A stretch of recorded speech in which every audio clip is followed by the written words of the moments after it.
Hong Kong, 1987. Night.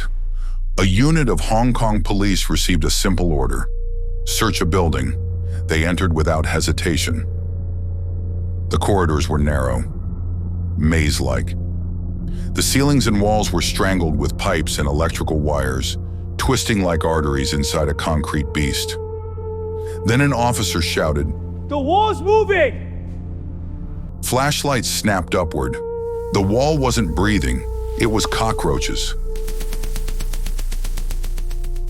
Thousands of them. A living surface. The officers wanted out, but they did not leave until dawn, because they could not find the exit. This was not just a building. This was Kowloon Walled City, the most densely populated place on Earth. 50,000 people packed into 6.4 acres, roughly the size of 3 soccer fields.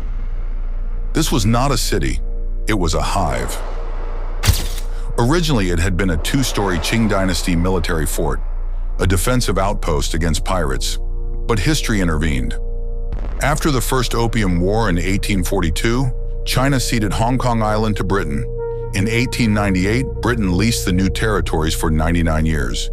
Yet Kowloon Walled City remained technically under Chinese jurisdiction, a tiny enclave inside British Hong Kong. Then the British expelled the Qing officials and soldiers stationed there. And just like that, the walled city became something unprecedented. Claimed by China, ignored by Britain, governed by no one, a legal black hole. After the Second World War, refugees from mainland China flooded into Hong Kong. With nowhere else to go, many entered the walled city. By 1953, it had become a chaotic settlement of wooden shanties. Then on Christmas Day, disaster struck. A massive fire ripped through the settlement. 2,500 structures were destroyed. 17,000 people were left homeless overnight. But the fire did not end Kowloon. It transformed it. Concrete replaced wood. Buildings began rising upward. Some even suspected the fire had been deliberate, because afterward, a new internal power structure emerged. In a place without law, even catastrophe could be strategy. Space was limited. Population was not. The Kowloon Walled City, known as a lawless zone, kept attracting illegal immigrants. So residents built upward. They built over neighbors. They punched holes through walls. They connected structures with bridges. By the late 1970s and early 1980s, the city reached its peak. About 50,000 people live in just 0.01 square miles. Roughly 1 human being for every few square feet of ground. No yards, no breathing room. Its density was nearly 20 times higher than the most crowded districts of Manhattan. One of the most extreme concentrations of human life ever recorded. Buildings capped at 14 stories due to the flight path of nearby Kai Tak Airport. The gaps between buildings were as narrow as 2.3 feet. Interior corridors just 3 to 4 feet wide. The buildings leaned against each other so tightly that engineers later suggested this accidental mutual support may have prevented collapse. No master plan, no licensed architects, no centralized oversight, and yet it stood. At ground level, sunlight almost never reached. The structures were packed so tightly they formed a continuous canopy. The lower levels existed in permanent twilight. Fluorescent lights burned 24 hours a day. There was no proper sewage system, no centralized plumbing. Pipes leaked constantly. Floors were damp. Garbage piled high. The stench defied imagination. Outsiders who wandered in often gagged, sometimes vomited within minutes. But for vermin, it was paradise, a perfect ecosystem, a kingdom of rats and cockroaches. Rats ruled the ceilings. Cockroaches rained down from above. Residents learned to endure it, to sleep through the scurrying in the dark, to brush insects off their skin. and keep living. Yet this was not only decay, it was alive. Factories operated inside apartments. Noodle makers. Tofu prepared before sunrise by women who had never lived anywhere else. The rooftops were different. Up there, sunlight returned. Children played. Children finished overdue homework.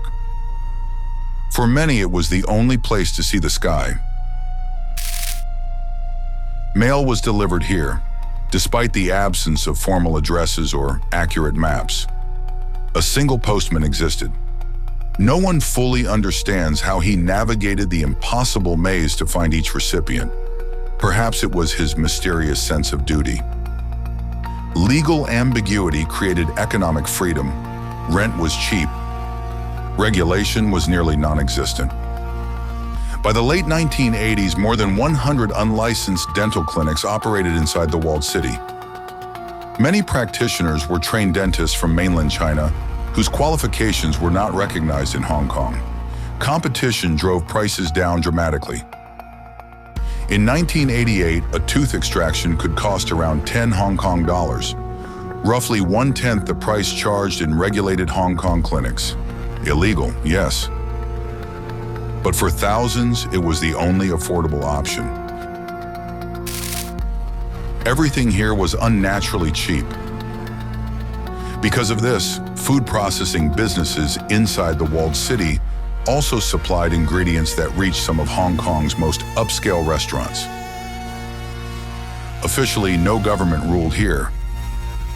Unofficially, the Triads did. Organized crime groups collected protection fees. They mediated disputes. They imposed a kind of order. Conflicts were settled internally. But alongside that order existed heroin dens, gambling rooms, brothels, and smuggling operations. Dystopia and community at the same time.